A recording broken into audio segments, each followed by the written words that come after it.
Hello everyone, welcome to this video wherein we would be discussing all the logical reasoning questions from CMAT 2024 paper slot number 2. इससे पहले we have also covered slot number 1 and all the other topics, be it the 2023rd year or 2022nd, all those papers have already been discussed. तो अगर आपने वो नहीं देखा है, go back, search for those videos and have an overview before 25th of January. Alright. Let's start with our question number 1.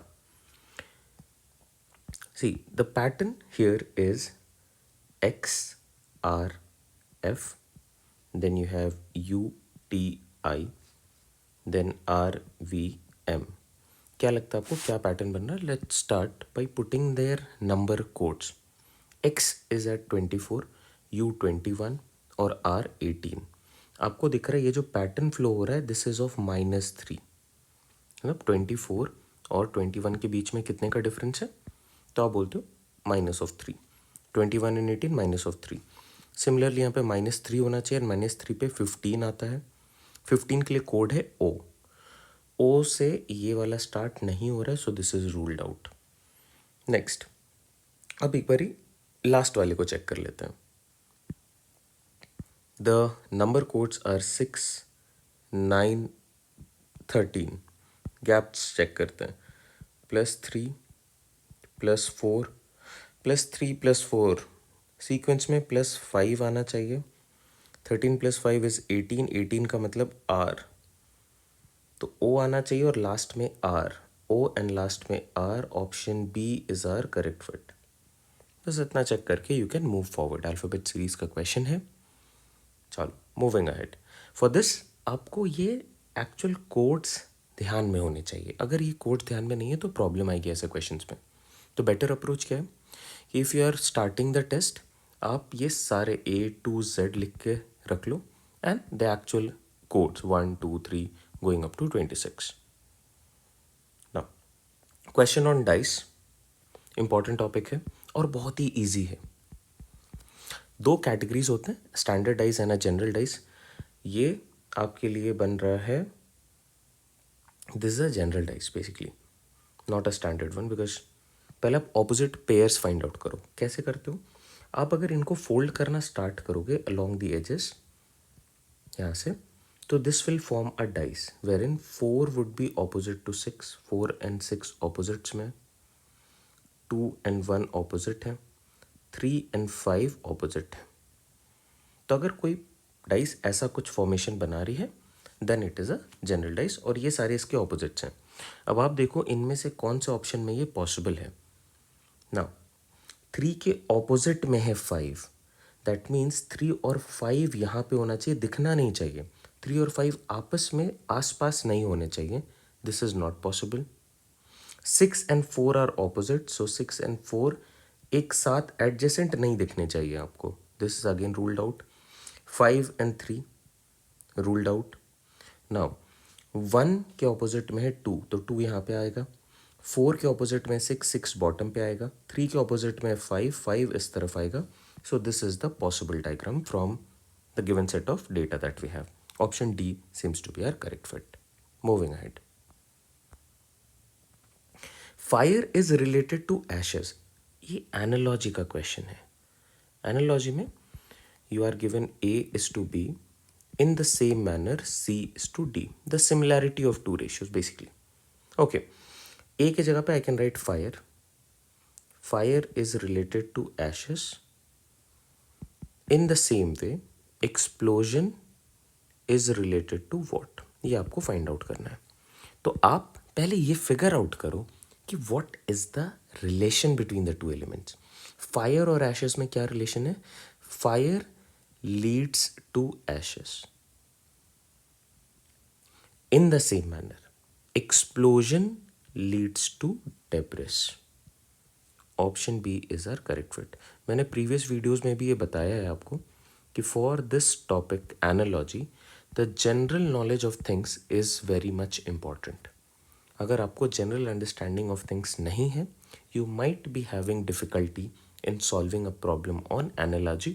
अगर ये इस फॉर्मेट पे है, अगर ये नंबर फॉर्मेट पे है, फिर तो आप कोई सीक्वेंस निकाल सकते हो. But generally these are asked as part of country and their currency, country and their capital, animal and the sound that they make, instrument and the measurement that they do. All those things are there. Chalo, moving ahead. Clock, again very important topic. Clock and calendar for CMAT and other competitive exams as well. चलो देखते हैं.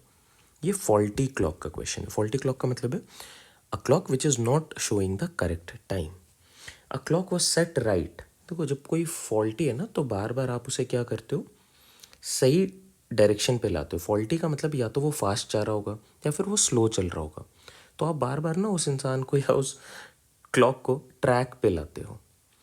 तो a clock is set right at 10 AM. ये faulty clock था, आपने उसको time देख के सेट किया, 10 o'clock पे सेट हो गया. नाउ क्लॉक की फॉल्टीनेस क्या है, that it gains 10 minutes in a day. In a day का मतलब 24 hours.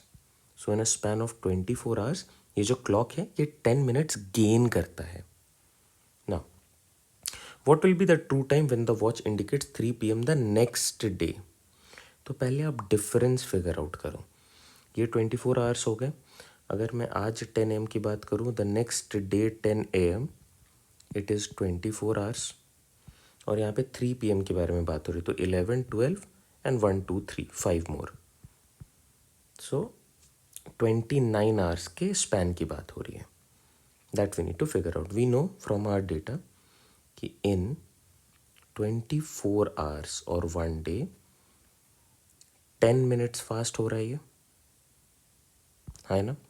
1 hour में कितना होगा, ऑब्वियसली लेस. सो 10/24.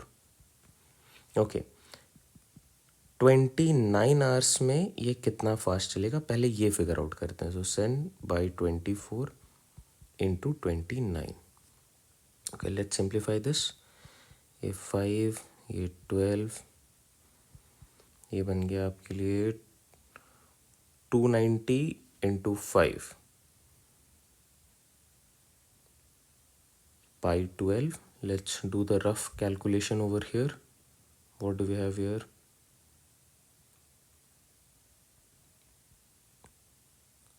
290 into 5.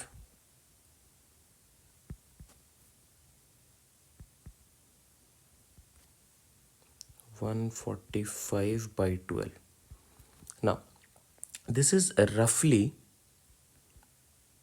12 minutes. Roughly. पॉइंट भी आएगा बट 144 आपको पता है 12 का स्क्वायर है, सो 12 minutes. क्या मतलब है इसका, अगर मैं 24 hours के स्पैन की बात करूं तो ये 10 मिनट फास्ट हो जाएगा, 10 मिनट इसमें गेन हो जाएंगे, राइट. तो अगर मैं 29 hours की बात करूं तो सब क्लोज टू 12 minutes फास्ट हो जाएगा. So what will be the watch time when it indicates 3 PM. 12 minutes आप 3 o'clock से पीछे चल जाओ. सो 48 past 2. What will be the true time? The true time would be less. देखो ये 3 PM पे है, ये गेन कर चुका है तो ये ज़्यादा टाइम इंडिकेट करेगा. 12 minutes इसने गेन कर लिया है और 12 minutes गेन करके ये 3 PM इंडिकेट कर रहा है. तो ये फॉल्टी क्लॉक का टाइम है. फॉल्टी क्लॉक ने 12 minute गेन करा है एट 3 PM. तो उस जगह पे ट्रू टाइम क्या होगा, ट्रू टाइम का मतलब है जो करेक्ट टाइम चल रहा है, that should be 12 minute less than 3 PM. 12 minutes जैसे आप सब्ट्रैक्ट करते हो इट इज़ 248 और 48 minutes past 2 PM. Option D is are correct fit here. I hope this helps. चलो moving at. A and B are twins. A and B blood relation का question है. जो twins होते हैं या सिबलिंग्स होते हैं, कजन्स होते हैं, उनको आप सेम जनरेशन पे रखते हो. ट्विंस से जेंडर रिवील नहीं हो रहा है. मैं कुछ शॉर्टकट्स यूज़ करता हूँ, मैं यहाँ पे सबके लिए लिख दे रहा हूँ. प्लस से मैं इंडिकेट करता हूँ मेल को, माइनस से फीमेल को, एक बड़े हॉरिजॉन्टल लाइन से मैं इंडिकेट कर रहा हूँ सिबलिंग्स या कजन्स को, वर्टिकल लाइन से मैं इंडिकेट कर रहा हूँ generation gap.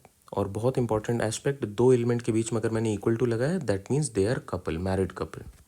Okay. B's sister is D, B's sister is C. B की सिस्टर कौन है? C, so C is minus. D is the husband of C.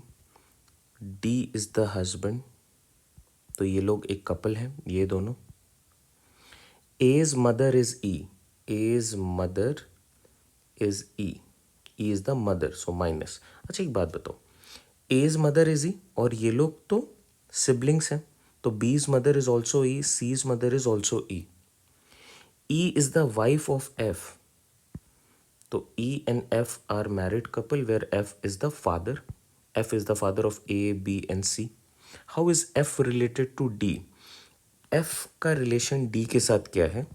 F is the father-in-law of D. Father तो है but ये relation law के through आया है because after marriage. So F is the father-in-law to D. D is the son-in-law to F. लेकिन F to D पूछा है. F to D father-in-law. अगर आपसे क्वेश्चन पूछता what is the relation of D to F, तो आप बोलते son in law. Here father is law is the correct fit. इन चीज़ों का ध्यान रखना होता है कि किसका किससे रिलेशन पूछा, बिकॉज आप समझो आपने इसको पूरा एक्सप्लेन करा है, you have solve this and then F to D पकड़ने में आपने डी टू एफ मार्क कर दिया because son in law is also given, तो वो गलत हो गया. We have to be careful. Blood relation in depth is a very tricky topic. कुछ इसके रूल्स होते हैं. ब्लड रिलेशन अगर आपको इन डेप्थ पढ़ना है तो आप हमारे चैनल पे लॉजिकल रीजनिंग सर्च करो. ब्लड रिलेशन के साथ साथ आपको और भी टॉपिक्स के वीडियोस मिल जाएंगे. चलो moving ahead. 8th of February 2005 was a Tuesday. Then what day was 8th of February 2004? Okay. 8th February 2004 मुझे पता करना है और मेरे पास गिवन डेट है 8th of February 2005. Alright, this was a Tuesday. एक इम्पॉर्टेंट एस्पेक्ट यहाँ पे ऐसा होता है कि आप फिगर आउट करो जब आप काउंटिंग यहाँ से स्टार्ट करते हो and you go to this day, तो आप 8 फरवरी को काउंट नहीं करोगे. You will start the counting from 9, 10, 11 going up to 8th of February. इस 8 फरवरी को आप काउंट करोगे. तो this is after how many days? Can I से दिस इज आफ्टर, जब मैं फरवरी को काउंट करूँगा क्योंकि I am counting February of 2004 which is a leap year, तो I would be counting February as 29th वाला डे भी मैं काउंट करूँगा. So ideally I am counting after 366 days. General year में 365 होते हैं, यहाँ पे एक एक्स्ट्रा दिन आ जाएगा बिकॉज 8 to 8 जा रहे हैं, तो आफ्टर अ ईयर, एक साल के बाद बात कर रहे हैं, आफ्टर 366 डेज. और ऑड डेज में कितने हो जाएंगे? 366 divided by 7, focus on reminder, the reminder is 2 और plus 2 odd days. 2 odd days का मतलब है जो भी डे यहाँ पे है उस दिन से 2 दिन आगे is a Tuesday. So 1 day ahead is a Monday. अगर एक दिन आगे हो तो Monday plus 1 is Tuesday, so plus 2 is Sunday. अगर आपने यहाँ पे संडे लिखा है then 2 days ahead would be a Tuesday. Sunday is our correct fit. अगर कैलेंडर पे आपको प्रॉपर लेक्चर्स करने हैं तो आप अगेन हमारा चैनल चेक कर सकते हो, वहाँ पे इन डेप्थ आपको कैलेंडर पे भी वीडियो मिल जाएगा. Moving ahead. A question from critical reasoning. The topic is statements and assumption. Read the statement. The entire North India, including Delhi, remained powerless the whole day of 19th of December as the northern grid supplying electricity to 7 states collapsed yet again. Okay, what could be the assumptions? The northern grid had collapsed earlier, clearly. Collapsed yet again का मतलब क्या है? ये पहले भी collapse कर चुका है, ये तो क्लियरली यहाँ से आप अज्यूम कर सकते हो. Secondly, the grid system of providing electricity to a group of states is an ineffective type of power supply system. This is not a valid assumption, ruled out. Only assumption 1 is implicit. Moving ahead.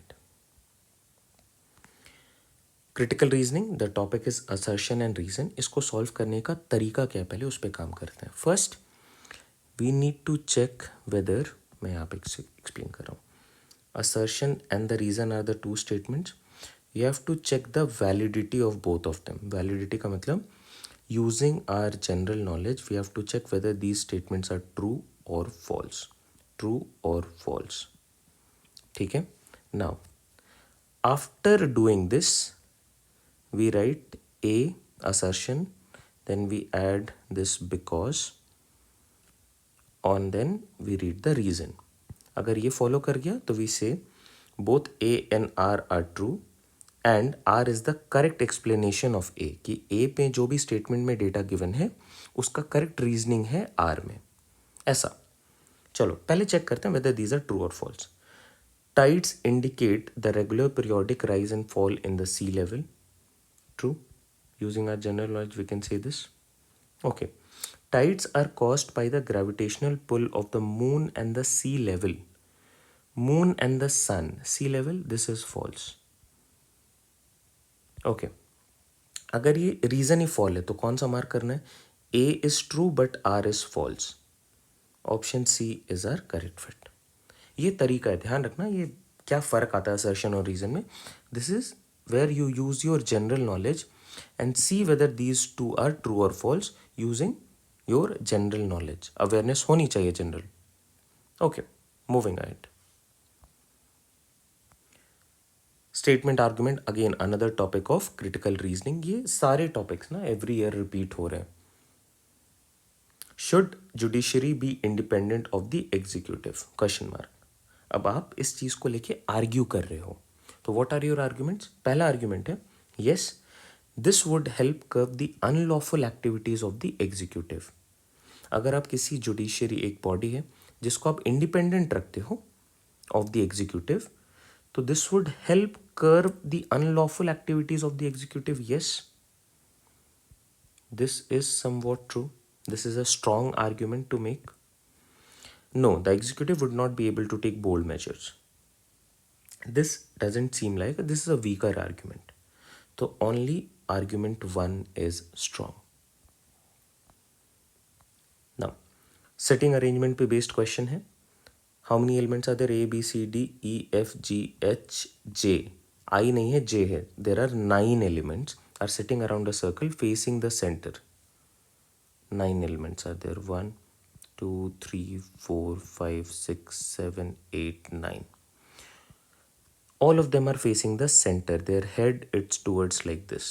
ये head का क्या importance है आप देखो. अगर आपने किसी को यहाँ पे प्लेस करा है तो left is this, right is this. Okay. C is third to the left of A.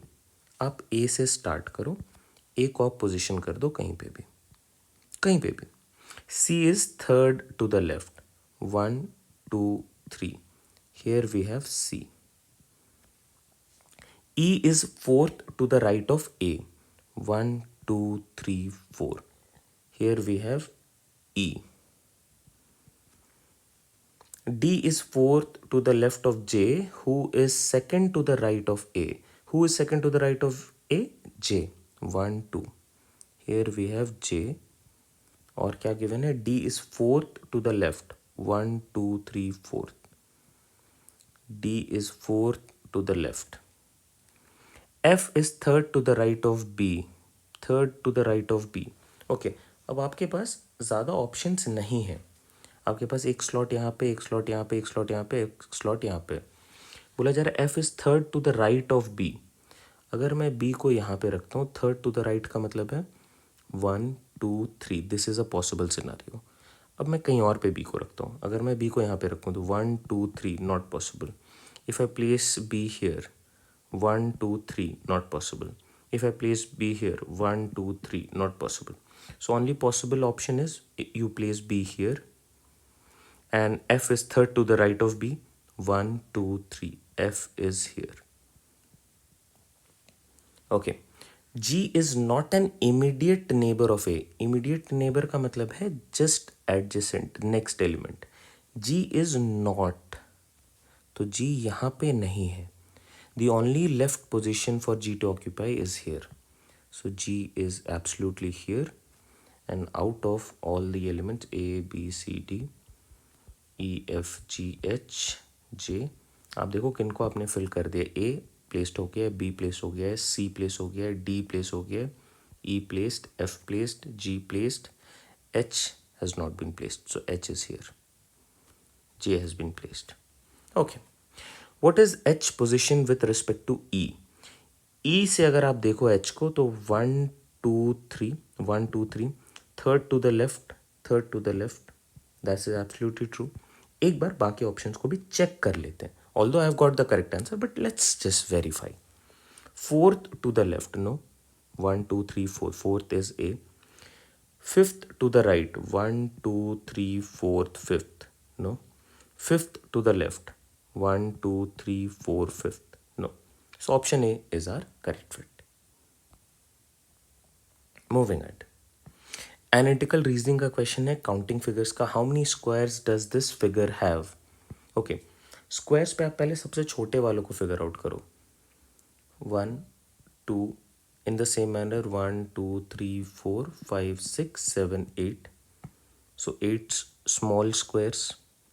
Next, larger वाले पे can I take this as a square? I'll take the other one as one. 2 squares हो गए. Can I consider this as a square? The third one. So 3 larger squares हो गए. Plus this is also a square. So plus 4. 8 plus 4, 12. Option D is our correct fit. Moving ahead. Question from statements and conclusion are often known as syllogism. In depth lecture अगर आपको देखना है वो भी आपको channel पे मिल जाएगा. You just have to search for syllogism master class, put our name Abhishek Sinha, you will get it. और लॉजिकल रीजनिंग प्लेलिस्ट सर्च करो, उसमें जाओ, बहुत सारे रीजनिंग के टॉपिक्स आपको वहाँ पे कवर्ड मिलेंगे. Let's see approach. All needles are threads. So this is how you draw the circle. All needles are threads. So threads is a larger circle.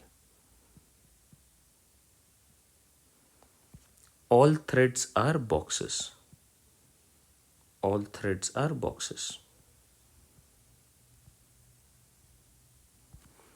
All trees are boxes. देखो all trees are boxes. Here are trees. Now, no needle is a tree. No needle is a tree. At present आपको यहाँ पे तो ये true होते हुए दिख रहा है, बट आप खुद सोचो क्या इनको कोई रोक रहा है? कोई नहीं रोक रहा है. तो ऐसा भी केस होगा जहाँ पे ये दोनों ओवरलैप हो सकते हैं. तो अगर टिक भी हो रहा है, क्रॉस भी हो रहा है, तो you will say this is a can't say scenario. और can't say scenario ultimately follow नहीं करता है जब तक कंक्लूजन ऐसा ना हो जाए कि no needle is tree is a possibility. अगर आपने ये लिखा है ना कि no needle is a tree is a possibility, तो ये फॉलो हो जाता, because can't say plus possibility is definitely true. But at present you will say it is can't say, और कांट से फॉलो नहीं करता है. Now some trees are threads. Some trees are threads. क्या इन दोनों के बीच में आपको कनेक्शन दिख रहा है? सम का मतलब होता है कनेक्शन. क्या ये दोनों कनेक्टेड है? नहीं है. तो सम ट्रीज आर थ्रेड्स ये गलत हो गया. बट क्या ये कनेक्टेड हो सकते हैं? बिल्कुल हो सकते हैं. Again this is a can't say scenario. Some boxes are needle.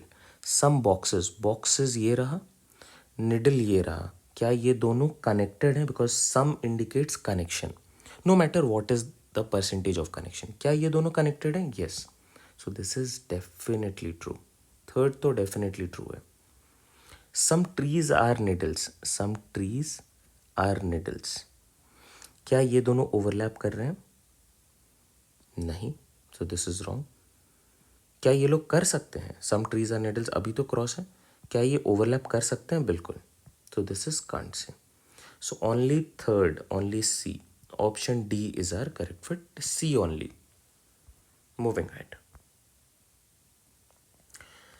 Order and ranking का सवाल है.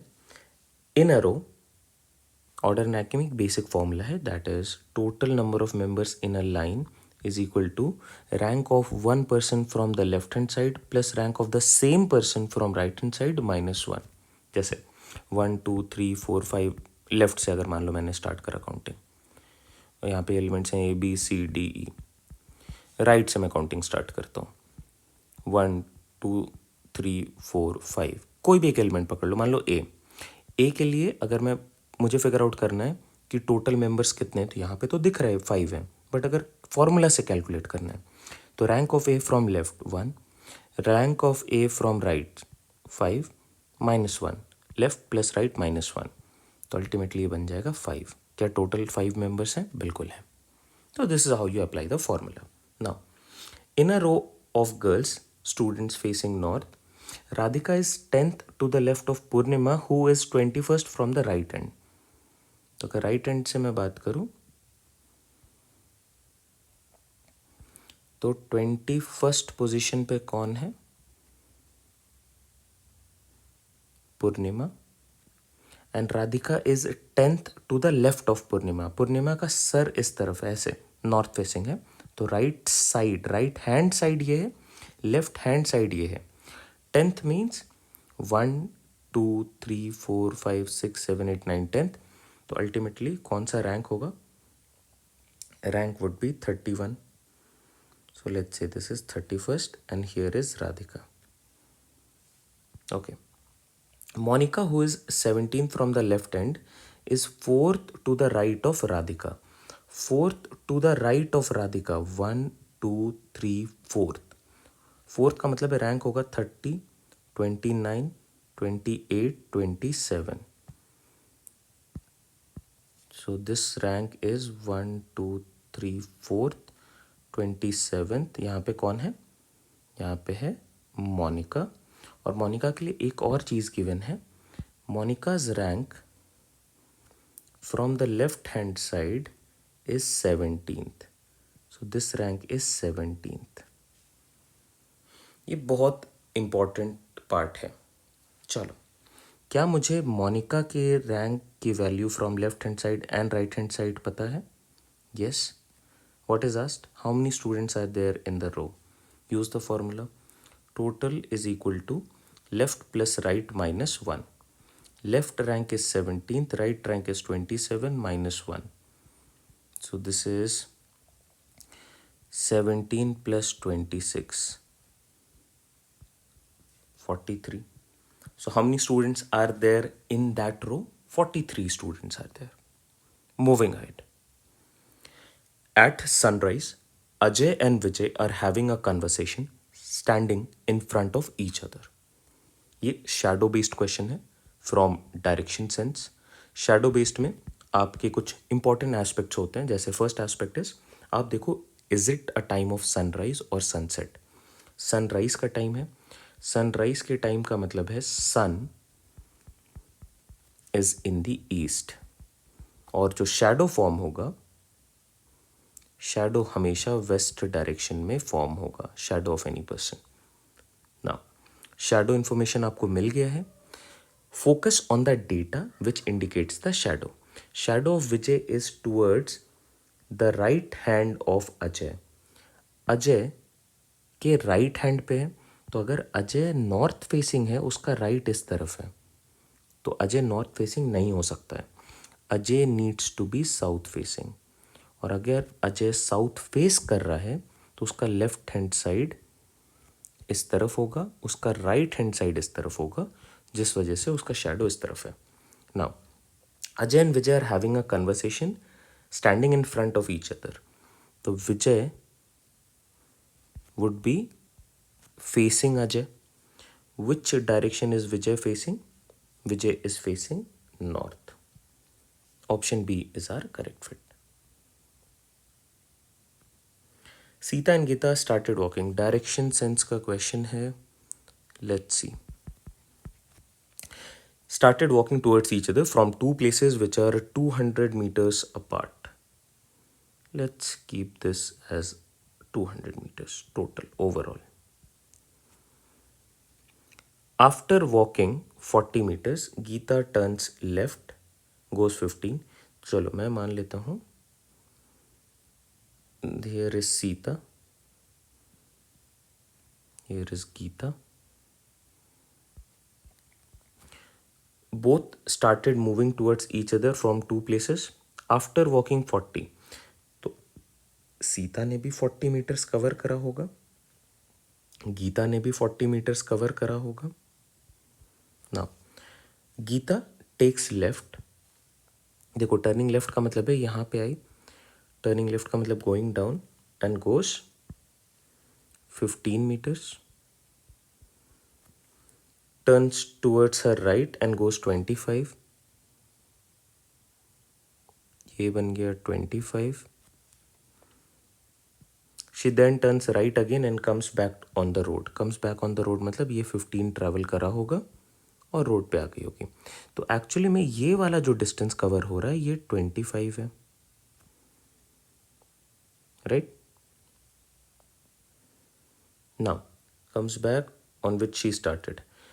एक इंपॉर्टेंट एस्पेक्ट क्या है, सीता भी तो चल रही होगी ना, ये तो रुकी नहीं होगी जब तक ये इस तरीके से चल रही है, मूव अबाउट रोड छोड़ के, ये भी चल रही होगी। किस स्पेस पे चल रही होगी, both of them walk at the same speed. बहुत इंपॉर्टेंट लाइन है। सेम स्पीड का मतलब है जितना डिस्टेंस गीता ने कवर करा होगा डिस्टेंस, उतना ही सीता ने भी डिस्टेंस कवर करा होगा। So you just add 15 plus 25 plus 15, so 30 plus 25 55, 55 meters इसने कवर कर लिया होगा। So this mark is 95 because this is 55. Now this total mark should be 40 and 25 65, ये मार्क और ये मार्क है 95। आपको क्या बताना है, what is the distance between them now? So 200 is the total distance minus 95 plus 65, that is 200 minus 160, 40 meters apart. ये जो डिस्टेंस है these are 40 meters apart. I hope आप इसे फॉलो कर पा रहे हो। बहुत ही इंटरेस्टिंग क्वेश्चन है from the topic direction sense. Moving ahead, इसका भी वीडियो आपको देखना है, be it direction sense shadow based question और सिंपल कॉन्सेप्ट रिलेटेड क्वेश्चन, सारे आपको चैनल पे मिल जाएंगे। Okay, find the odd one out. पहले कंपेयर करते हैं, grape and wine, milk and butter, water and oxygen. Wine is made from grape, butter is made from milk, oxygen can be taken out or made from water, disease is made from death, no. So option A is our odd one out of the set. Rain is written as 66, cloud is written as what? Okay, numbers है तो पहले आप alphabets लिखो, RAIN, this is written as 66। आप पहले इनके actual codes लिख डालो, 18 1 9 14। अगर मैं इनको ऐड करना स्टार्ट करूँ, this is 27 and this is 15, nowhere closer to 66। इससे तो नहीं बन रहा है। व्हाट डू वी डू, आप इनके एग्जैक्ट ऑपोजिट्स लिखो। ऑपोजिट्स के लिए rule of 27 is important. Opposite letters, the rule of 27 is important. क्या है, जैसे A and Z are opposites, तो ए और जेड के लिए अगर आप कोड लिखते हो, so you write it as 1 and 26 added up 27। B and Y are opposite, so 2 and 25 27। So 27 से माइनस करो, क्या बनेगा यहाँ पे 9। 27 से माइनस करो 26, 27 से 9 माइनस करो 18, 27 से 14 माइनस करो 13। अब ज़रा आप इन्हें ऐड करो, देखते हैं क्या बन रहा है। This will give you 35, 35 plus 13 will give you 48, 48 और 18 कितने हो गए 66। Bingo, this sum is equal to 66। Now let's do it for cloud quickly, CLOUD, 3 12 15 21 and 4। Opposite elements के लिए रूल क्या क्या होंगे, 27 से माइनस करो, सो this is 24, this is 15, this is 12, this is 6 and this is 23। All right, Let's add them up quickly. 6 and 24, 30. Then 12 and 25 is 35. 35 and 15 is 50. So 50 and 30, 80. Bingo. The sum here is 80 and that should be the correct fit. Option D is our correct fit. Moving ahead. Inserting the missing character का question है ये, बहुत ही important topic है. Every year you get at least a question on this. देखते हैं यहाँ पे ultimately क्या है कि this is a middle element और अ सेंटर्ड एलिमेंट. इन चारों के बीच में कोई ऑपरेशन हो रहा होगा और उसके रिजल्टेंट पे ये आ रहा होगा. जनरली इन दोनों के बीच में कुछ ऑपरेशन होगा, इन दोनों के बीच में कुछ ऑपरेशन होगा. यहाँ से जो रिजल्ट 1 आया, यहाँ से जो रिजल्ट 2 आया, इनके बीच में कुछ ऑपरेशन होगा जिससे ये मिडिल एलिमेंट आएगा. लेट्स फिगर दिस आउट कि क्या हो सकता है ना. अगर आप इन दोनों का डिफरेंस लो, 101 and 35, if you take the difference subtract करा तो I get 66. 43 and 15 if I do the difference तो मुझे मिलेगा 28. अगर मैंने इन दोनों को सब्ट्रैक्ट करा I get 38. Bingo, this is the middle element. चलो इसी रूल को बस अप्लाई कर देना है. 48, 56 डिफरेंस क्या है इन दोनों के बीच में? The difference is of 8. 34, 184 difference क्या है? 150. 150 और 8 डिफरेंस क्या है? 142. That is there in option number B. So this should be 142. तो with ample amount of practice आप ऐसे क्वेश्चन को देख सकते हो. Only if you have done at least 5 to 10 question of this sort. अगर आपको अभी नए क्वेश्चन नहीं लगाने हैं, just go on revising the previous year questions. Alright, number series पे बेस्ड क्वेश्चन है. The series is 8, 8, 8, 4, 5, 4, 2, 3, 7, 128.5, 76.25, 47.125. आपको बताना which among the following only one is wrong. Okay, 888 देखो नहीं है given, that means 888 is correct. आप देखो 888 से ये 454 कैसे बन रहा होगा. So let's divide it by 2. ये बन गया 444, but this is 454. So plus 10 ये बन गया. Now again let's divide it by 2. so this is 227, but यहाँ पे है क्या? 237. so add 10. bingo. तो यहाँ पे the logic that I'm using of dividing by 2 and addition of 10 ये correct fit बैठ रहा है. let's do it again. dividing it by 2 we get 1, 1, 8.5, but यहाँ पे 128.5 है, so you add 10. So this is how you get 128.5. तो देखो 128.5 is correct, 454 is correct, 237 is correct, 76.5 is wrong. Check भी कर लो. Divided by 2, so this is 64.25. addition of 10 will give you 74.25. so this is wrong. This is the wrong term here.